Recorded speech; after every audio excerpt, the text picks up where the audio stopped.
I just want to give you a couple of tips about using Google Classroom now that a number of people are setting up Classroom for the first time.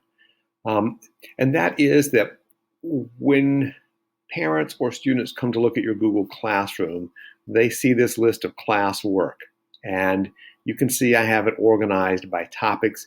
And I'm going to suggest that you do the same. At the moment, I'm seeing people just sort of post daily morning circle activities or whatever, and that's great. But if this goes on for a while, you're going to find that you're going to have 30 or 40 posts. And if you're trying to have families do that by just scrolling down through the stream, things are going to get lost. It also means that some parents may want to come back and revisit something. If you do a read aloud story of a Dr. Seuss or whatever, parents may want to come back and show that story to their child again.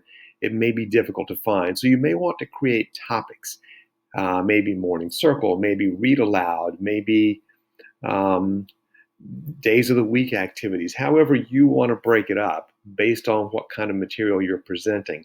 But it will make it easier for families to find what they're looking for, particularly if you're not just going day by day by day, but if the parents want to come back and find something later.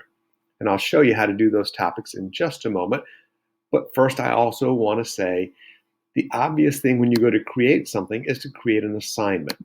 And the problem with creating an assignment is that along with giving it a title and giving your instructions and using the add button to add videos or whatever you might have, it forces you to do a point value. And you can set it to 0. It forces you to do some due date or to have no due date. But those are things that also are showing up on the other end.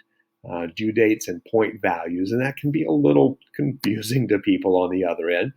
So when you go to create, if you choose to create a material, it will let you do exactly the same in terms of sharing a title, any sort of written material that you want to write yourself, and then the add button to add videos or handouts or any of the things you've created. But you'll notice on the right-hand side, it does not require you to create or deal with a due date or a point value. So that's just one less thing that sort of clutters up the screen for both you and for the parents on the other end. Now, this is also where you would create a topic. So you would just click create topic, and this might be a read aloud stories if you've recorded yourself reading aloud, and then you would post that.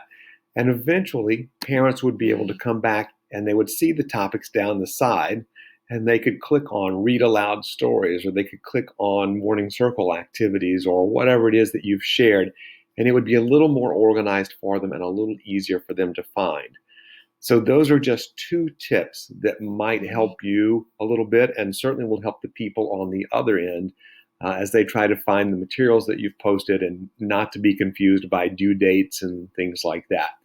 If you have other questions with Google Classroom, by all means, reach out to me. I am checking text and voice messages, and, well, not voice messages really, but text messages, and certainly emails, and I'm in the chat room, so reach out and let me know.